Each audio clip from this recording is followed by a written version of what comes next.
15 अगस्त 1947 को अंग्रेजों ने हमारे देश को आजाद तो किया, लेकिन पाकिस्तान के साथ साथ देश के 565 टुकड़े भी कर दिए। देश की 565 देसी रियासतों को स्वतंत्र अधिकार दिए, जिससे सभी राजाओं में अपनी रियासतों को स्वतंत्र राष्ट्र बनाने की इच्छा ने जन्म लिया। और इस दौर में इन रियासतों को एकता के सूत्र में बांधने वाले, भारतीय संघ का निर्माण करने वाले और रियासतों का एकीकरण करने वाले लौह पुरुष सरदार वल्लभ भाई पटेल थे। इनमें से 50 रियासतों के पास तो अच्छी खासी सेना थी। उस समय त्रावणकोर, हैदराबाद, जूनागढ़, भोपाल और कश्मीर जैसी रियासतें भारत में शामिल नहीं होना चाहती थीं। आज अगर ये रियासतें जिंदा रहती तो हम अपने आसपास ही ढेर सारी रशियन और अमेरिकन सैन्य अड्डे देख रहे होते और फिर भारत तो एक राष्ट्र कतई नहीं बन पाता। आजादी के पहले और आजादी के एक साल बाद तक हमारे देश में कई ऐसे हिस्से थे जो राजनीतिक तौर पर एक इकाई के रूप में भारत के हिस्से नहीं थे। प्रत्यक्ष रूप से इसके दो हिस्से थे। पहला एक ब्रिटिश भारत का वो हिस्सा जो 15 अगस्त 1947 के बाद राजनीतिक तौर पर तो आजाद हो गया, और दूसरा हिस्सा था रियासतों वाला भारत, वो भारत जहां राजा अपना कब्जा जमाए बैठे थे। 14 अगस्त 1947 को दुनिया के नक्शे पर एक नए देश पाकिस्तान का उदय हुआ, जिसके लिए लोगों को छूट दी गई थी कि चाहे तो वो हिंदुस्तान में रहे या पाकिस्तान में। लेकिन असली मसला देश की रियासतों और रजवाड़ों का था। भारत की तरफ से कहा गया कि रियासतों को 3 विषयों सुरक्षा, विदेश और संचार व्यवस्था के आधार पर भारतीय संघ में शामिल किया जाएगा। कई रियासतों ने भारत की बात मान ली और विलय पत्र पर हस्ताक्षर कर दिए। सरदार वल्लभ भाई पटेल को भारत के तत्कालीन सचिव वीपी मेनन द्वारा रियासतों के एकीकरण का काम सौंपा गया। सरदार पटेल के प्रयत्नों से जूनागढ़, हैदराबाद और जम्मू कश्मीर के अतिरिक्त सभी देसी रियासतें भारत में विलय के लिए तैयार हो गईं।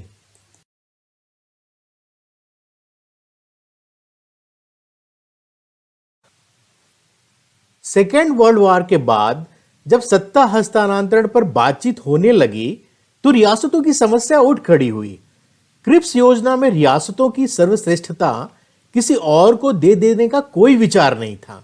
रियासतों ने पूर्ण प्रभुसत्तापूर्ण संघ, जो कि देश में एक तीसरी शक्ति के रूप में काम कर सके, बनाने की भिन्न भिन्न योजनाओं के बारे में विचार किया।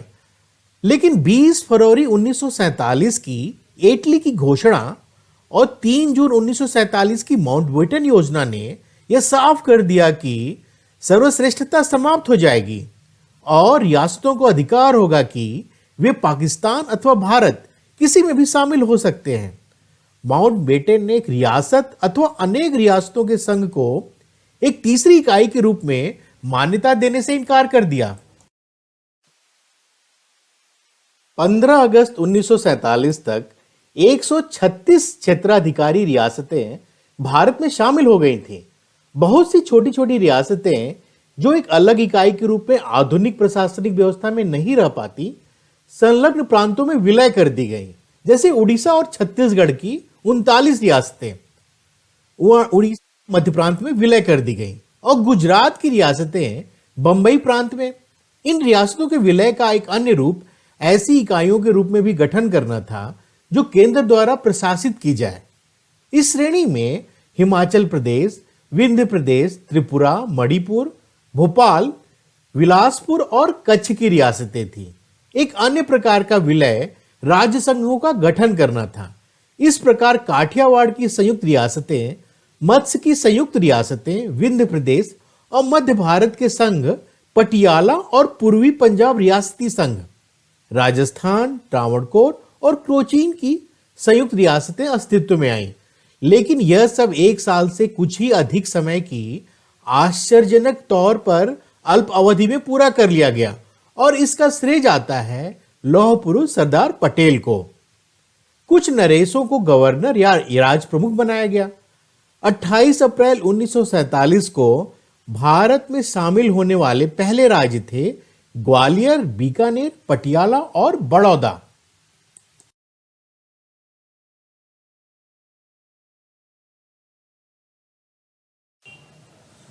जूनागढ़ गुजरात के दक्षिण पश्चिम छोर पर स्थित एक राज्य था। इसमें मानवदार, मांगरोल तथा बाबरियावाड़ नामक जागीरें शामिल थीं। जूनागढ़ सौराष्ट्र इलाके का एक बड़ा राज्य था। वहां का नवाब था महावत खान। इस रियासत में 80% आबादी हिंदुओं की थी। मुस्लिम लीग और जिन्ना के इशारों पर जूनागढ़ के दीवान अल्लाह बख्श को अबदस्त करके बेंजीर भुट्टो के दादा शाहनवाज भुट्टो को वहां का दीवान बनाया गया। शाहनवाज भुट्टो ने महावत खान पर दबाव बनाया और इस दबाव में आकर महावत खान ने 14 अगस्त 1947 को जूनागढ़ के पाकिस्तान में विलय का ऐलान कर दिया। लेकिन सरदार पटेल ने जूनागढ़ के दो बड़े प्रांत मांगरोल और बाबरियावाड़, इन पर ब्रिगेडियर गुरदयाल सिंह के नेतृत्व में सेना भेजी और फिर नवंबर महीने में भारतीय फौज ने पूरे जूनागढ़ पर कब्जा कर लिया। वीपी मेनन और सरदार पटेल के इस फैसले से लॉर्ड माउंटबेटन नाराज हो गए। इसके बाद सरदार पटेल ने बेटन को खुश करने के लिए जूनागढ़ में जनमत संग्रह करवाया, जिसमें 90% से अधिक जनता ने भारत में इस विलय को स्वीकार किया। इस तरह से 20 फरवरी 1948 को जूनागढ़ भारत का हिस्सा बन गया और महावत खान पाकिस्तान भाग गया।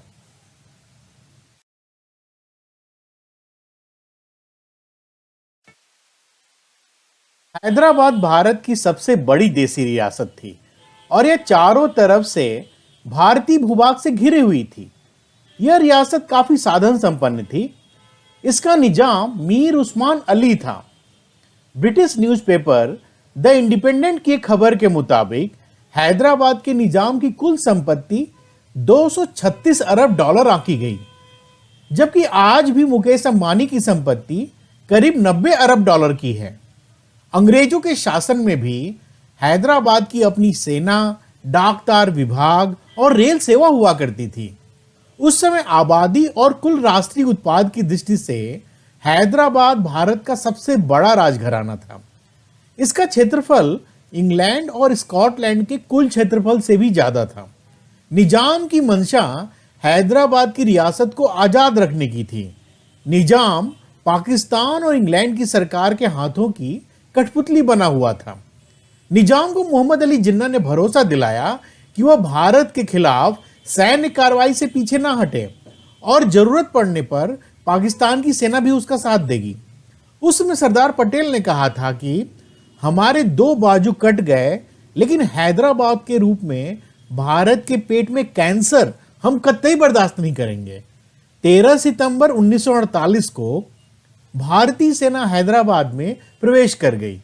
3 दिनों के बाद निजाम ने समर्थन कर दिया और नवंबर महीने में भारतीय संघ में इसका विलय कर दिया गया। भारतीय पुलिस ने हैदराबाद पर आक्रमण करने के लिए उस समय ऑपरेशन पोलो चलाया था। इसका समय था 13 सितंबर 1948 से 18 सितंबर 1948 तक।